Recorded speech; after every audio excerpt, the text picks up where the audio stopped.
Live. So today we're going to solve right triangles using trig. Okay. Today's date is 12/5. Wow. Look at that. Okay. Megan told me please write the date, so I got it. Okay. So if you know and a given acute angle. First of all, I want to say a couple of things. One, if you're doing right triangle trig, we never use the 90. And let me give you a really easy example why we never use the 90. If you wanted to find out how high something was and you were standing right directly underneath it, it would be really difficult to get a measure. Does that make sense? That's the easiest reason.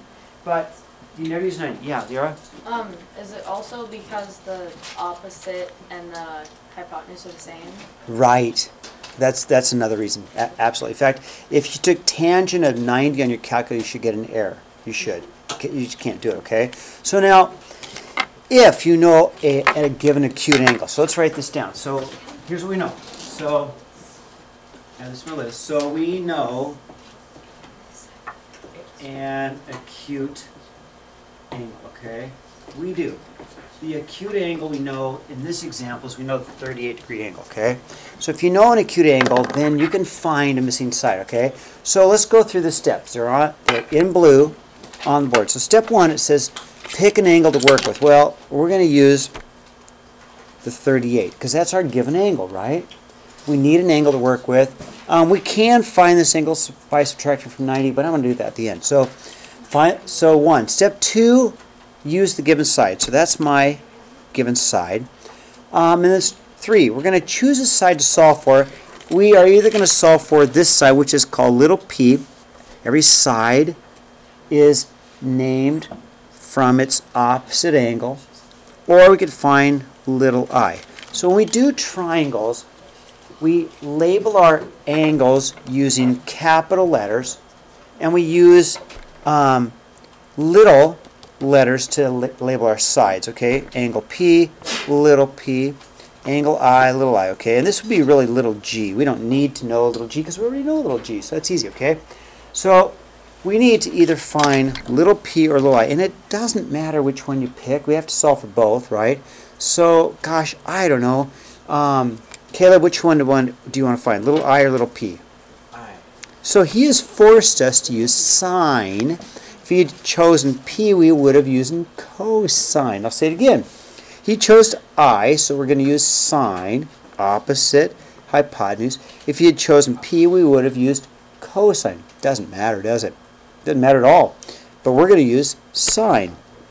So what I'm trying to say is that step 4 says set up the correct trig ratio. So it all happens from the angle. These sides have names that correspond to the opposite hypotenuse. You know, we're going to use any of these three. So the names we get for the sides have to do with those names. So if this is angle I, then this is obviously my opposite side because it's directly opposite the angle I'm using. And of course that's my hypotenuse, right? So I'm going to set up the correct trig ratio, but the two things that I have circled is the opposite side and the hypotenuse. So I look up there, okay, opposite hypotenuse, it's got to be sine, okay? And the formula says sine of theta, but instead of theta, we know that theta is an angle, and theta is 38 degrees. Theta is an angle. So I'm going to go sine of 38 equals. I'm going to put it just like it says, sine of theta equals opposite over the hypotenuse. So the opposite side is little I. The hypotenuse is 12. So I'm just going to set up the ratio, okay? Sine of 38 equals I over 12. Okay, then it says solve. Well, I'm just going to solve. I'm going to, instead of divide by 12, I'll multiply both sides by 12, right? So I'll multiply by 12 times by 12 times by 12 so that'll cancel, and I have little I equals 12 times the sine of 38. Okay, now I need a calculator, okay? One of the things on our calculator we have to be careful of is there's two ways, actually there's three ways to describe angles, but we want our angles in degrees, so I'm going to go first of all to my mode. I'm going to show you what could really happen. Something bad could happen. If you're on radians, you could do every single problem right and get the wrong answer every time, okay? We're not going to do radians. We'll do radians later, but not right now. We're going to do degrees, right? So make sure you're in degree mode. So I'll make a little note. Make sure we do degree, slide over degree mode, okay? And then I'm just going to multiply using my calculator. I'm just going to go, okay, what is 12 times the sine of 38? And I can answer about, oh, around the nearest tenth, we'll go 7.4, okay? So little I is approximately 7.4. Now, again, like anything, does that answer make sense? It does to me. I mean, if this side's 12, this could be 7.4, right? Approximately. Okay, now it gets easy, okay? If I want to finish this triangle up, what could I find next? What could I find next? If I want to finish this triangle up, what could I find next? There's two things I don't know. I don't know angle P, and I don't know little p, right? So if I want to finish it up, let's find angle P. Let's find angle P. So angle P is easy. Angle P, I know that these two angles from geometry, these two angles have to add up to 90, right? So to get angle P, I'm just going to go 90 minus 38 degrees. All right, so I'll go clear. Go 90 minus 38 degrees, and I get an answer of 52. So angle P is 52 degrees, right? Put a 52 in here now. And then the last thing I don't know is little p. So I can find little p by using cosine, right? Or by Pythagoras theorem, right? Either one. Pythagoras theorem, p squared plus 7.4 squared equals 12 squared. I can just use cosine, right? Which one do you want to do, Pythagoras theorem or cosine? Anybody? Anybody care? Cosine. It's easier, actually, believe it or not.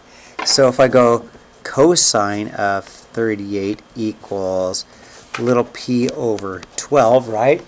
Scoot that over, right? I can multiply by 12, and I'll have 12. Cosine of 38 equals p. And then I just use my calculator, right?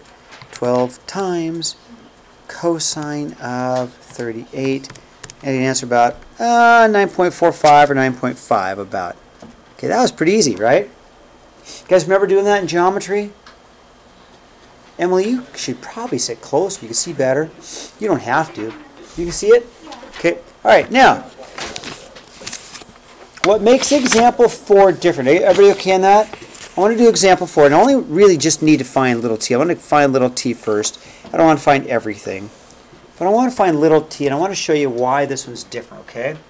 So, if you pick the angle, 55 degrees, right?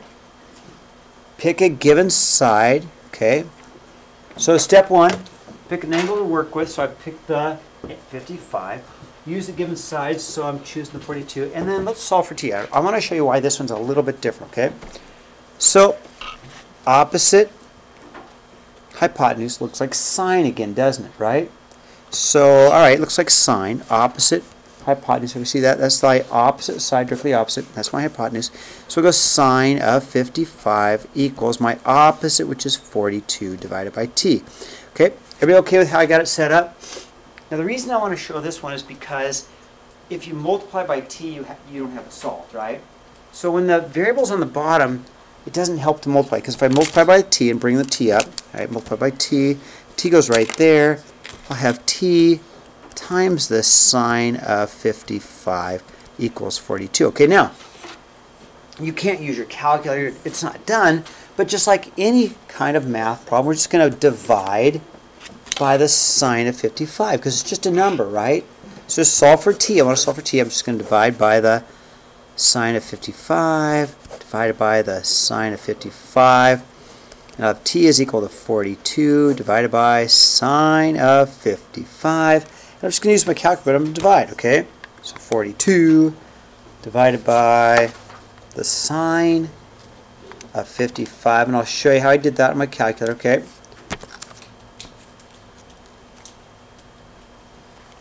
So I just, in my calculator, you can see how I did it.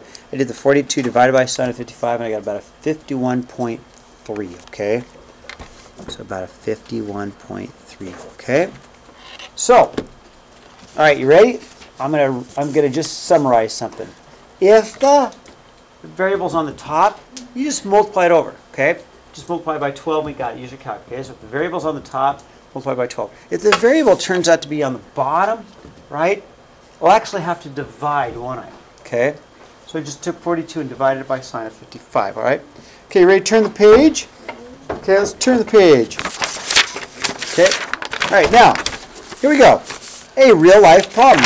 People use trig all the time. They really do. These guys next door building our building, they are using trig all the time. Really. It's not that hard. Okay, so let's first. It's called right triangle trig. So my hint is, when you get done reading the problem, make a right triangle, okay? Does that make sense? So when you get done reading the problem, make a right triangle, and then try and put the numbers on where they go. So a builder's constructed a wheelchair ramp. The height of the ramp is 18 inches, and the angle of the ground must be 4.8 degrees. What would be the length of the ramp? So let's draw a triangle, okay? Here's my wheelchair ramp. Okay. The height would be 18. The angle would be 4.8 degrees. We need the length of the ramp. So I'm going to call the ramp X, right? Does that make sense? Okay. And then once again, let's go through our steps. Step 1, pick an angle to work with. Okay. How about if I pick the 48? Okay. Step 2, we want to use a given side. Let's use the 18. Okay. Step 3, choose a side to solve for. How about the X? Okay. Now, once you've gone through all 3 of these, pick an angle, pick the 48. Use the given side, use the 18, that's the given one. Then choose a side to solve for. I did the X. Then we're going to just set up the correct trig ratio. Okay, so that's my opposite side. So you go to your angle. That's my opposite side. That's my hypotenuse, right? So I'm just going to set up sine of 4.8 equals 18 divided by X. Okay? So this is just like the last problem we had. The X is in the bottom. So we can't multiply by X, right? If we multiply X, we don't have it solved. But if we divide, we bring the X up here and divide by the sine of 4.8, we'd have X is equal to 18 divided by sine of 4.8. I'm just going to use my calculator to get that answer. Okay, so I'm going to go 18 divided by sine of 4.8, and I get an answer of about 215.1. And that's in terms of inches, which is okay, but we'd probably divide that by 12 and get feet, right? I divide that by 12. So it's almost 18 feet long, okay? About 17.9 feet if I divide it out. Okay, either way. All right, last problem, okay? Slide it up. How am I doing, okay? You guys remember this from last year? Hopefully. All right, last problem, okay? So, a 5-foot park ranger measures the angle of elevation at the top of Old Faithful to be about 34.6 degrees from, obviously I can't spell, from 200 feet away, okay? Find the height of the geyser. So again, you know it's right triangle trig, right, Mason? You can put your phone away. We know, oh, you know, right? So we know it's right triangle trig, so let's draw a right triangle. Okay, let's put a right triangle there. So here's my park ranger. He's got his cool park hat on, right? And he's standing there watching Old Faithful. Got his big boots on. Okay, Old Faithful's blowing. Anybody ever been there and saw Old Faithful? I have too. It's pretty cool, isn't it? It is fun. But there's better geysers, but they aren't regular. That's why they call it Old Faithful, because you know every like 45 minutes it's going to blow. But there's bigger, more spectacular geysers if you go to Yellowstone, but they're unpredictable when they're going to blow. Does that make sense? So here he is. He's going to take a look. He's going to get an angle of 34.6 degrees, and 200 feet away, right? But I drew the triangle. I drew the triangle kind of suspended, didn't I? Because he's looking at it from his eye. Does that make sense? So this triangle I have is actually suspended 5 feet up. So when I get all the way done doing my math, I'm going to say, oh, wait a minute, I need to add 5 feet in because I'm going to do my triangle, but the triangle starts from his eye, and if he's a 5-foot ranger, so all we have to do is add in that 5 feet. Short little ranger. So, again, let's go through the steps. Pick an angle to work with. Oh, how about that angle, right? Use the given side. Well, this 200 here is the same as 200 there, right? I mean, it's still the same distance from his eye to the geyser as it is from his foot to the geyser, so 200 there. So let's use the given side. Choose a side to solve for. Well, I really just want to find the geyser. Let's call that x, okay, the unknown. So if we do that, I have opposite and adjacent, right? I have opposite, adjacent, so I'm going to use tangent. So we'll set up tangent, because opposite over adjacent is tangent. Tangent of 34.6 degrees is equal to opposite over adjacent, which is x over 200, right? Okay. And then I'm going to multiply by the 200, bring that up right there, and I'll have 200 times the tangent of 34.6. I'm going to do that on my calculator, okay? I'm just going to go, okay, what is clear? Sides, you can see it there. Alright, I'm going to go right there. 200 tangent 34.6, and I get an answer of, about 137, about 138, okay? Then you have to add 5. Yeah. And then I add 5 because I got to add that 5 in, right? So what's that, 143? 42.97. Right, you're more accurate than I am. I like it.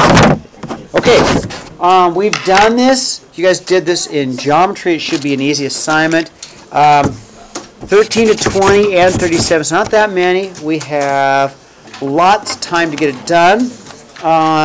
When you get it done,